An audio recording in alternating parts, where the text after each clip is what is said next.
اے میرے بھائی، اللہ اور ہمارے رسول کی باتیں دل کی کانوں سے سنو۔ کچھ ایسا گناہ ہے جس کی وجہ سے انسان تباہ و برباد ہو جاتے ہیں۔ نمبر 1، جس گناہ سے عمر کم ہوتی ہے وہ ہے ماں سے بدسلوکی۔ نمبر 2، جس گناہ سے انسان پر لعنت ہوتی ہے وہ ہے جھوٹ۔ نمبر 3، جس گناہ سے دنیا میں پکڑ ہوتی ہے وہ ہے ظلم۔ نمبر 4، جس گناہ سے رزق تنگ ہو جاتا ہے وہ ہے زنا۔ نمبر 5، جس گناہ سے پردہ فاش ہو جاتا ہے وہ ہے نشہ۔ نمبر 6، جس گناہ سے پوری انسانیت تباہ ہو جاتی ہے وہ ہے قتل۔ نمبر 7، جس گناہ سے نعمتیں چھینی جاتی ہے وہ ہے تکبر۔ نمبر 8، جس گناہ سے دعائیں قبول نہیں ہوتی ہے وہ ہے حرام کی کمائی۔ نمبر 9، جس گناہ سے نماز قبول نہیں ہوتی ہے وہ ہے حرام کی رزق۔ نمبر 10، جس گناہ سے رب ناراض ہوتا ہے وہ ہے باپ کی نافرمانی۔ اللہ رب العزت ہمیں اور آپ کو یہ سب گناہوں سے محفوظ فرمائے، آمین۔ روزہ ایک ایسی عبادت ہے جو ہم پر رمضان کے روزے فرض کیے گئے۔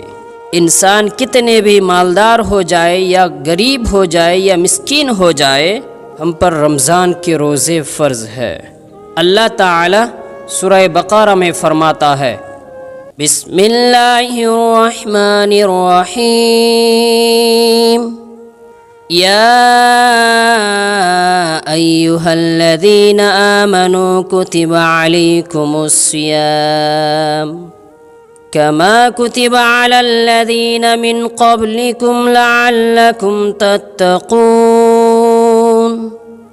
اے ایمان والو، تم پر روزے فرض کیے گئے ہیں جس طرح تم سے پہلے لوگوں پر فرض کیے گئے تھے تاکہ تم پرہیزگار بنو۔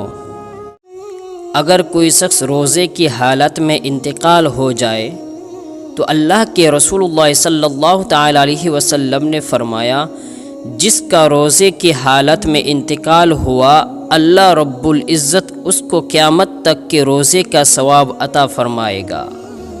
روزے دار کے لیے دو خوشی کی بات ہے۔ مسلم شریف کی حدیث ہے کہ اللہ کے رسول اللہ صلی اللہ تعالی علیہ وسلم نے فرمایا، ایک خوشی اس وقت کی جب وہ روزے دار افطار کرتا ہے، اور دوسری خوشی اس وقت ہوگی جب وہ اپنے رب سے ملاقات کرے گا۔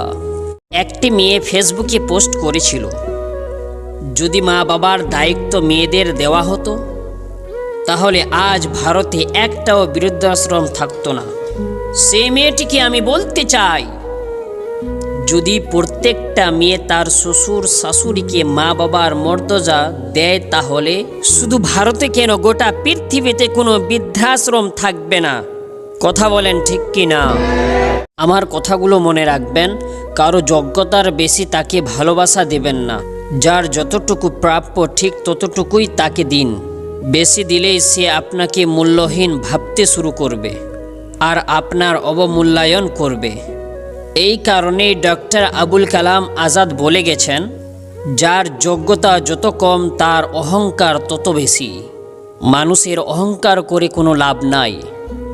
একদিন আপনি আমি ছিলাম না দুনিয়ার বুকে, আবার একদিন দুনিয়ার বুক থেকে বিদায় নিয়ে নিব আর মাটির সঙ্গে মিশে যাব, তাহলে অহংকার করে লাভটা কি আমাদের? মন থেকে যদি আপনি অহংকারটাকে নষ্ট করতে চান তাহলে আপনাকে একটি কাজ করতে হবে, যে আপনার থেকে গরিব দরিদ্র তাকে আপনি সালাম করুন। অবশ্যই একদিন আপনার অহংকারটা মিটে যাবে।